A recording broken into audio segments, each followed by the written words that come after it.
Pues como yo te iba diciendo, ahora lo que quiero contarte es sobre las inundaciones de Alemania. Pero antes de hablar de las inundaciones de Alemania, que ya ha salido ni más ni menos que el Partido Popular a decir que las inundaciones son debidas al cambio climático, pues yo quiero que tú entiendas una cosa. Vamos a recordar la Biblia termodinámica. Y nuestra Biblia termodinámica es P por V igual a RT. Son las tres variables fundamentales de la termodinámica: presión, volumen y temperatura. ¿Qué ocurre en verano? Que cuando sales por la mañana tempranito a sacar al perro o a dar un paseo, encuentras, bueno, en verano y en invierno también, encuentras por la mañana todos los coches mojados. ¿Por qué? Porque el aire contiene una cantidad de humedad, ¿vale? Entonces, esa cantidad de humedad depende de la presión y de la temperatura. Si tú tienes un volumen de aire cerrado en una bola, por ejemplo, y lo tienes totalmente seco, si tú inyectas un poquito en spray vapor de agua, pues subirás la humedad relativa de ese volumen. Entonces, al aumentar la humedad relativa, si no alcanzas el punto de saturación, pues ese aire quedará más húmedo, pero estará la humedad disuelta en el ambiente, flotando en el aire, será aire húmedo. Le inyectas un poquito más húmedo todavía, un poquito más húmedo todavía, hasta que llega al punto en el que le pones pum, y sobrepasas el punto de saturación, plof, y ya te sale la gota abajo. Ya te aparece la gota. Y eso es porque el aire ya está tan cargado de humedad que no soporta más humedad. Entonces, ¿qué ocurre? Que tú cuando estás en verano hace calor durante el día, está el día calentito, y viene la noche. Y el aire tiene una cantidad de humedad que la está soportando. Al bajar la temperatura, el aire no soporta esa humedad. Entonces, ¿qué ocurre? Que aparece la gota. Precipita. Entonces se moja todo, se mojan los céspedes, se mojan los coches, se moja todo, porque el aire no es capaz de soportar esa cantidad de humedad. Y una vez que hemos explicado esto, que esto es una cuestión termodinámica, va a depender de la temperatura, va a depender de la presión, y el volumen en este caso pues pinta poco, porque el volumen pues no va a cambiar apenas. El volumen es el volumen, no nos va a cambiar, así que lo que nos va a cambiar principalmente va a ser las otras dos, pero que por supuesto están todas siempre, como siempre sabemos, por la regla de P por V igual a RT, siempre están relacionadas. Y ahora lo que quiero que veamos es los textos de unos periódicos que te he preparado.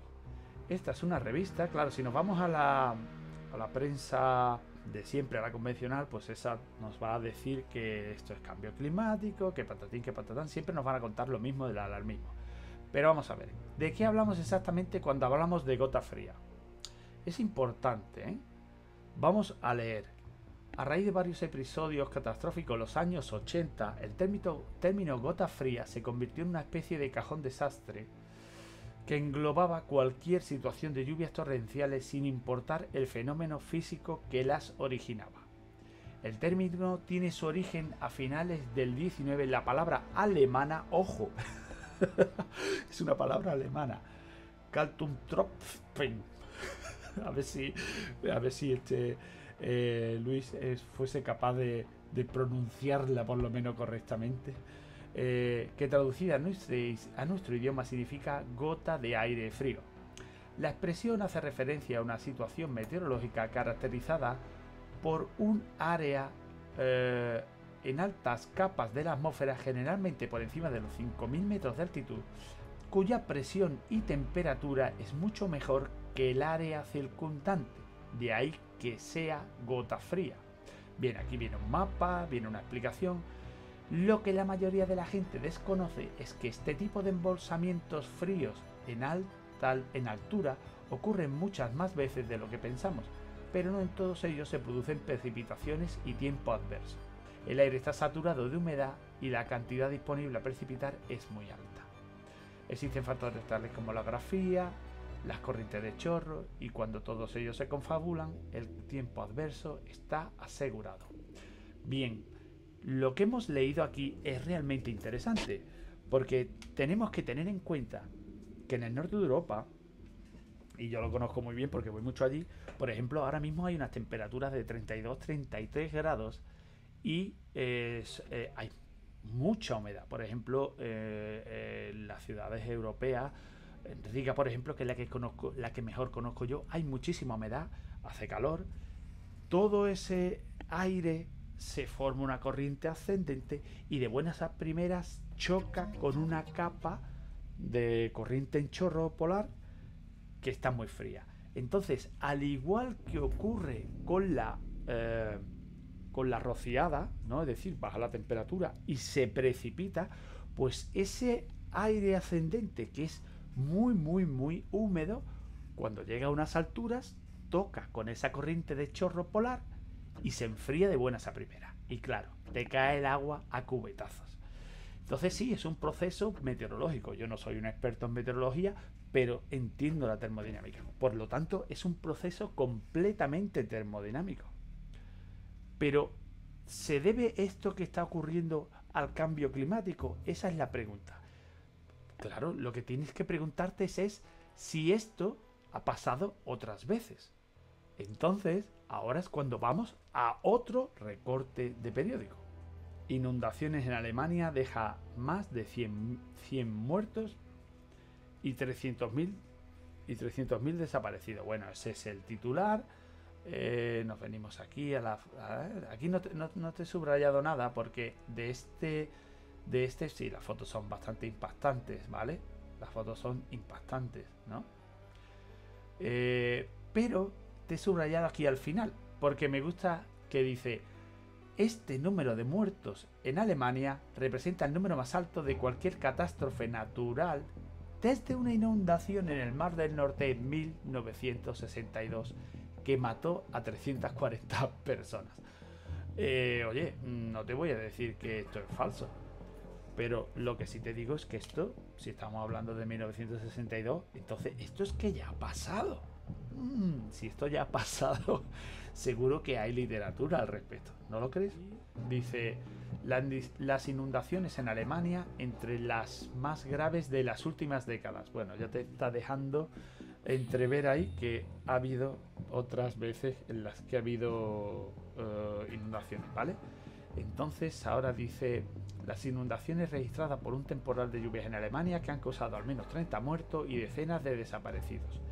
Bien, y aquí viene lo que a mí me interesa. Dice: en enero de 1995, Alemania sufrió unas inundaciones que se extendieron a Francia, Bélgica, Países Bajos, Luxemburgo y Reino Unido y que dejaron una treintena de muertos. 2 años después, en julio del 97, llegaron las consideradas peores inundaciones en Europa Central en el siglo XX, que causaron centenar de muertos en Austria, Alemania, República Checa, Eslovaquia y Polonia. A finales del 99, un temporal de lluvias y vientos huracanados dejó al menos 123 personas muertas en varios países europeos, entre ellos Alemania, Francia, contabilizó 88 fallecidos, Alemania 17, Suiza 12, Reino Unido 8 e Italia 4. Viene aquí un vídeo, pero no sabría decirte si el vídeo es actual o es antiguo. En agosto de 2002, las lluvias que provocaron la crecida de los ríos Moldava, Elba y Danubio e inundaron los centros históricos de ciudades como Praga, República Checa y Dresde, Alemania, se cobraron la vida de más de 70 personas. Alemania fue uno de los países más damnificados, con 17 muertos y 16 desaparecidos. En la República Checa perdieron la vida 16, en Rumanía 13 y en Austria 8. Otros países europeos han sufrido graves inundaciones en los últimos 30 años. En junio de 1998, la región italiana de la Campania contabilizó 147 muertos y decenas de desaparecidos en una riada. En octubre de 2000, las riadas originadas por intensas en el valle de Aosta, Piamonte y Luigi. En Francia murieron 34 personas en noviembre del 99 en unas inundaciones.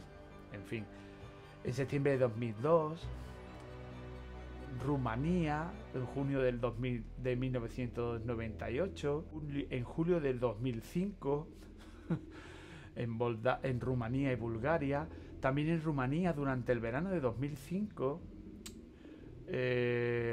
Polonia vivió un episodio similar en julio de 2001. Entre mayo y junio de 2010, inundaciones en el sur de Polonia. El peor registro de las inundaciones registradas en Europa en los últimos años se produjo en noviembre de 2017 en Ática, Grecia. El suceso más grave de estas características en España de los 25 últimos años se produjo en el Camping Virgen de las Nieves. Este creo que nos acordamos todos. En fin, lo que está claro es que esto no es un fenómeno nuevo. De hecho, hay datos de que este tipo de inundaciones en Alemania se producen 2 veces cada 60 años.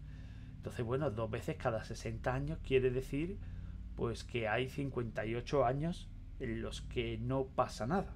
Bueno, ¿podríamos decir que el clima está cambiando? Pues sí, yo siempre digo que el clima está cambiando. Que lo normal es que el clima cambie. Sería interesante ver ahora cada cuánto tiempo se vuelve a repetir. Pero bueno, ahí estamos viendo que esto no es una eventualidad que esté ocurriendo todos los años en todos los sitios, sino que es normal que ocurra. Al fin de cuentas, ¿es cambio climático? Sin lugar a dudas que el clima cambia. El clima cambia tanto que incluso este año, que yo dije el otro día que no había ido todavía a la playa, ayer fui por primera vez a la playa y ni siquiera me bañé. Y sí que es verdad que está haciendo más frío. Pero bueno, si antes era calor y nos íbamos a morir en las llamas del infierno, pues ahora que cada vez hace más frío, da igual. Al fin de cuentas, la palabra cambio climático engloba a todo y afecta a todo. Y somos capaces de generar la alarma simplemente con 4 líneas. ¿Dónde está la gran diferencia entre lo que pasaba hace años y lo que pasa ahora? Sin duda alguna, en el efecto mediático. Es decir, el efecto La Sexta, el efecto Telecinco, el efecto alarmista. Esto es lo que hace que tú pienses que esto es lo que está pasando en Alemania, algo que está fuera de lo normal. Sí, es trágico, pero como hemos podido ver, es algo que ha pasado muchas veces. En fin, chicos, nada más que quería haceros este vídeo y hoy viajaré y podré comprobar en primera persona qué caros están o no están los precios de los combustibles, para poder hablar de que ha sido abrirnos las puertas y empezar los combustibles a subir. Mal veo yo la situación, mal veo las cosas, pero ya lo hablaremos el domingo con Francisco Suárez. Así que nada, chicos, no perderos el vídeo y nos vemos en el próximo vídeo.